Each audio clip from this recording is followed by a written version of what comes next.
Right, Sarah, great to have you on and talk a little bit about calling and IVRs and HubSpot.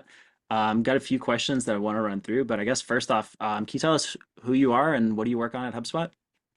Yeah, hey Parker. So I'm Sarah Hall, a product manager on the calling group. My team specifically is the manager team. Our focus area includes phone number acquisition, phone number management, call data and analysis, just to name a few areas.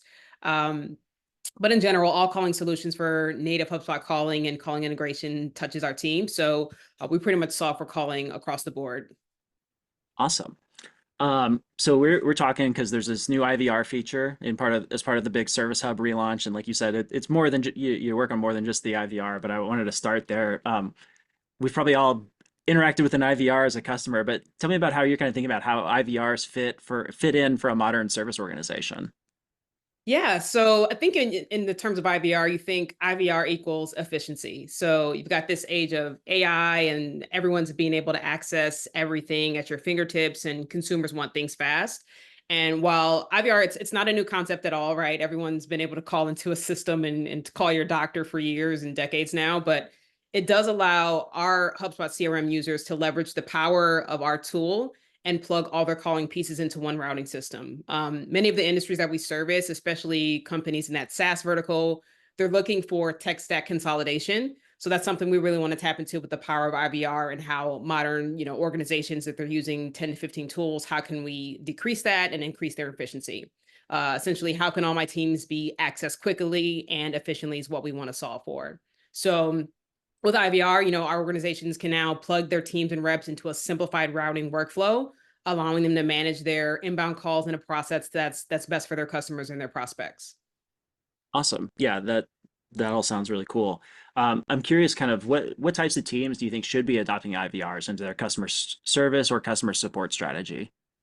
Yeah, everyone. And people may bite at this answer because if you look at the actual page, the access to IVR is for Sales and Service Hub Enterprise. But if you have a team that routes calls, then you can use IVR. So, an example, it could be a fintech company up to 500 employees, and they can have an account services team, an investment team, more portfolio management. One team could be set up through the help desk calling channel, and the other team could be using individual lines so that the customers can call their clients directly. And all that can be plugged directly into IVR with just a few steps. A live example we just had this week as well. We had a new early adopter of IVR. They are a financial services company that specializes in working with more e-commerce industry companies. And while their business actually doesn't spend most of their time using calling as a channel, a lot of their engagement comes from customers on the chat. They started setting up IVR with just a few team members via help desk and inbox. And since it is their low season this time of year, kind of June through the fall months, they wanted to make sure they had some type of automation in place as they're getting the rest of their teams ready to scale. So this is pretty cool because it's a prime example of like anyone can use IVR. You don't have to have all of your teams set up ready to go. You don't have to have a 500-person team. It's not limited to one particular set. So it's really cool just to be able to plug everything in, let HubSpot do the automation for you, and just see the power of IVR. Yeah, I love that what you just said of, it's kind of extending the automation story in HubSpot is kind of sounds like how you're thinking about it. Yeah. All right, cool. So calling has been in HubSpot for a while, and there's been ways to integrate that with inboxes and now with the help desk. Kind of playing around with it, it seemed like IVR is really a step beyond that. Can you talk through some of the differences and how the two, IVR, calling, help desk, how these things all kind of interact? Yeah. So we kind of think about it like IVR is the top layer of your routing system. You kind of think from the top down approach. So you have the initial trigger to connect your prospect and customer to your company, and that's all done through that main IVR number. That's essentially the entry point. We kind of think of IVR as that entry point. As the caller is connected, then you want the customer to kind of flow seamlessly down that funnel so that they're routed to the best rep. And at that lower level, that's like where the true connection is going to happen. So that's where the channels are plugged in and the individual reps. So it's more of a plug and play that you want to think about there, those lower levels. And you're essentially inserting your existing teams, calling and reps into an automated routing process. I do want to mention on the differences. You can use calling channels independently. There's not a dependency on a help desk calling channel to be plugged in IVR for that to work. However, think about the true part, the power of automation and how we make our teams and our processes more fluid is by utilizing IVR. So if you already have those help desk channels and those users are being rung on those individual lines, let's plug that into IVR, have one entry point, and then flow to your teams directly from there. So that's really the power of integrating those two. It's more of a team concept when you plug them together. Yeah, that makes a lot of sense. I'm curious with the Service Hub relaunch, a big focus is on the help desk and how that handles omni-channel support. For people who are still getting up to speed on all the, the 100+ announcements that got dropped at once, where does the IVR and calling channels in general fit in with how the help desk works? Yeah, so help desk is a powerful tool. Obviously, we wouldn't be there without it. So it's extremely helpful to have that as the starting point. It's a powerful workspace, really consolidating that omni-channel experience. And by introducing our not only our native HubSpot calling, but also the calling apps, which we recently introduced, we're essentially connecting those existing HubSpot lines or those existing integrations, which allows teams to really harness that power of the workspace and that ticket creation. So what you usually see in the feedback we're getting from customers that have integrated their calling and help desk experience is efficiency and collaboration. Again, a lot of that is because the call is happening inside that workspace. You have the ticket automation. Also, you have simultaneous ring, which is baked into those channels, which makes sure that we can have that swift connection with a large amount of reps. Call notes and recordings are also logged. That's something that's beneficial of just having a CRM and everything plugged into one spot. And then we also have the ability to make those outbound calls from those existing tickets and help desk. So calling essentially kind of adds to that omni-channel experience by adding that seamless workflow for teams to be able to connect their existing channels, email, chat, all into one place and really make sure they have that full ticket management process all in one workspace. Awesome. Um, all right, so I know IVRs are still in beta, and I'm sure there's a lot that you'd like to see added as the PM on that. Yeah. So I was testing this out before this call. Right now, you can route to individuals and you can route to other numbers, which can be connected to teams. Yeah. Do you think we'll be able to route to teams with people with specific skill sets at some point? Is that, being discussed? Yes, great question. Language, region, skill set, they're all areas that we plan to expand to as we continue exploring the use of IVR. So submenus as well as adding that with the skills-based routing. Another area is like adding voice capabilities in the voice routing functionality so that we can allow a little bit more customization in the routing. I don't have a full ETA on like when they can expect that on the 2024 roadmap, but it is definitely something we are talking through. And we're excited to continue to build that skills-based routing area inside of IVR. Gotcha. Yeah, I think that'll be really cool. It seems, you see all the pieces there and you get kind of excited. Um, awesome. Between the integrated calling channels and all of the AI and scheduling tools in HubSpot, it seems like there's a lot of really cool opportunities to integrate those. How are you thinking about those opportunities? Yeah, so it's kind of going to start with like asking ourselves, how can we make our teams more efficient with calling? Meeting the calling reps and managers in the spaces that already exist. Again, there's a lot of workspaces, a lot of new development in HubSpot. But not only thinking about where can we meet them, but also adding AI components to make sure that we're increasing that efficiency for users. So efficiency in general is just a very critical piece for large teams. So we want to help bring solutions that are unique to HubSpot users, also helping them increase resolutions and revenue opportunities. So even if we look at something like voice bots, which is a solution that we are currently exploring, we want to think through how can we make a fully comprehensive experience between the caller and the company by doing a fully AI powered Q&A with that calling tool. Hmm. So really when we start to plug those in, as some of the questions that have come up is like, okay, if I have a rep that gets a success rep, they're used to spending time on high volume, commonly asked questions.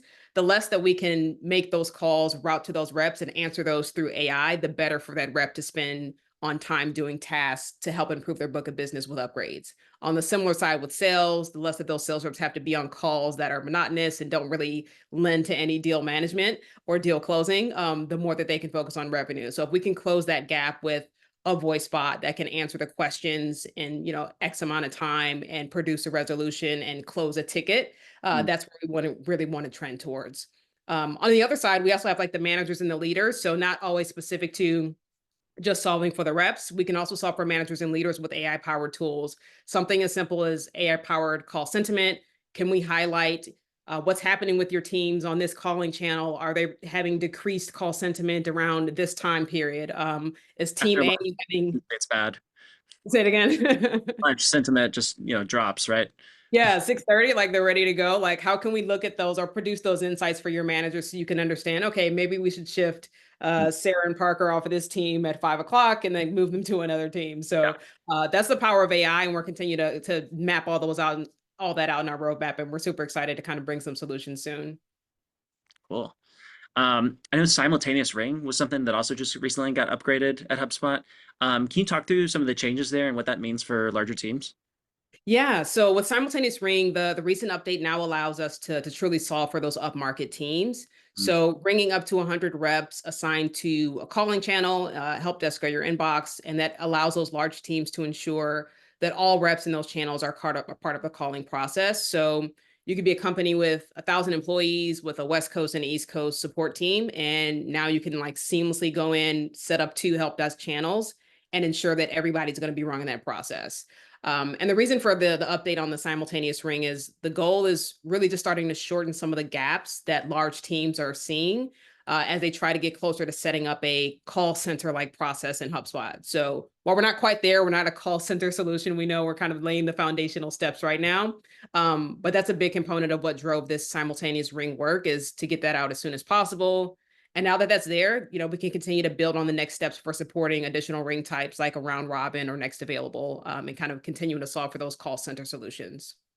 very cool. Yeah, I definitely saw that as a big theme of the Service Hub relaunch was how do we help larger and larger teams, adopt HubSpot. So that was very cool.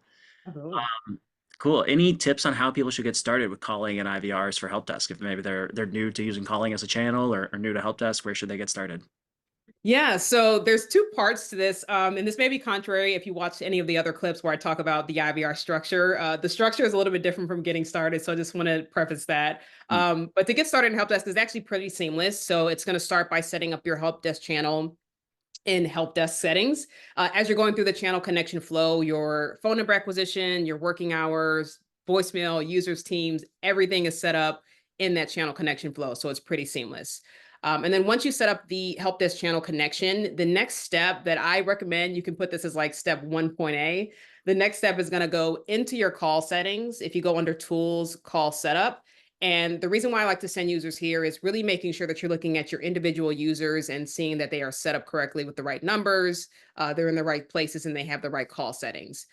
So when we talk about the full team process of using calling channels with IVR, the help desk is set up, the users are set up, and then the last step is plugging that into the IVR. So once your teams are all structured, plug that right in the IVR. IVR setup is also accessed in calling. So you can do tools, call setup, IVR, and call settings. And you're going to have an entry phone number. From the entry phone number, you're going to be able to select your keypad options. This is where you can customize your menu. Press 1 for support, press 2 for Atlanta team, or you can also import your own custom if you have a really cool voice. So you can do all of that in just a few clicks inside the IVR setup. And then the last is just a few clicks of setting up your help desk connection to the Ring 2 or the individual users to the Ring 2. So that's a lot of steps. These are outlined inside of our KBs, and we hope to share some more enablement materials later this year so that teams can get started from A to Z with HubSpot calling. very cool. I've got to ask the AI question. You've alluded to some stuff earlier, but how should we expect to see AI appear in some of the calling features in HubSpot? Yeah, so AI year of 20, when did this start? 2023, when it kind of took over, right around December, I think everything shifted and the world stopped. So we are super excited to continue to explore and introduce more AI solutions in HubSpot. It's currently available right now with Call Summary. When I say it's kind of like our kickoff AI feature, it's been doing great in terms of usage. That button is located on the call review page. So it gives you that AI powered feedback as far as what happened on the call recording. And from there, we're continuing to expand into like a next best action. So not just saying, hey, this happened on this call, this is the summary. We recommend you take this action with it. We're also looking to add some calling segments to our powerful Copilot tool, which is already available in HubSpot via beta. And as I alluded to on some of the other clips, voice bots is something that we are heavily investing in. So not only just adding voice bots to IVR, but down the line, how can we get a meeting scheduler? How can we do a voice bots callback? Anything that's just going to add that voice component where you can plug in a number, seamlessly have a user call that, and have something resolved in less than 10 minutes. So we're super excited to continue to explore and expand on the AI roadmap for this year, 2025 and beyond. Cool. And then final question, the IVR tool seems like a real platform for call automation. I think I've heard you refer to it this way. And I'm going to call it out. It looks a lot like workflows, right? It looks very similar there. And that kind of got my gears turning, but there's only one action right now. So what other types of actions might we be able to expect in the future there? Yes, yes, Parker. It does look like workflows, and this was intentional partly. So we didn't go in kind of saying, "Oh, we want to build a workflow replica." As you know, when you're building a feature, we always want to take into consideration the design components, the technical components from engineers, and then the product view, and just kind of have all those combined. So after just feedback from customers, current and prospects, looking at the market, we knew that we just really wanted to make sure we still had a seamless process for setting up IVR. That's one of the main pieces that customers expressed. They didn't want to go through a complicated 15 to 20 step process to set up a routing experience. On top of that, when you look at like the technical structure, what are our HubSpot customers used to? I think some of the beauty of HubSpot is our users are used to a pretty seamless setup process. Like, yes, we are a large platform now. We have a lot of hubs, but it's still pretty seamless to get started. And we wanted to keep along with that theme. On the other side, we have Marketing Hub, which is a very large user hub, and workflows not only technically supported what some of our vision was, but there was also just a familiarity there. And it's like, great, we can actually have a win with some of our existing customers to build off that format. So we use the back end and front end framework and use workflows intentionally for that. Now, one of the main call outs is a lot of people say, okay, hey, this is great. It feels like workflows. Now, how can I add an email to it? We want to be very intentional of not creating a mini workflows or mini sequences. It's going to be very directed at solving for calling. So we're going to keep that in mind. We will continue to add more custom actions. Right now, the focus is just expanding on skills-based routing, adding more AI capabilities, the submenus, adding some reporting as well. So I think once we get through that base level, then we're going to explore, okay, what are the next steps and actions, custom actions that we can add to really make sure we're getting users through the calling experience before plugging in something like an email or the next steps from other actions. But super excited. The feedback's been great in terms of users liking the format fitting so closely to what we already have for workflows, and it feels familiar, and it's been pretty fluid to go through. Very cool. Well, appreciate your time today, Sarah. If you haven't had a chance to play around with the IVR, I've been spending some time with it. It's a very cool tool, so definitely check that out. See how it can fit in for your organization. But yeah, appreciate your time today, Sarah. Thank you so much, Parker. We go to GA on June 18th, so I'm super excited for everyone to officially be ungated to IVR. If you have any questions or feedback, we are super excited, and thank you so much for the opportunity, Parker.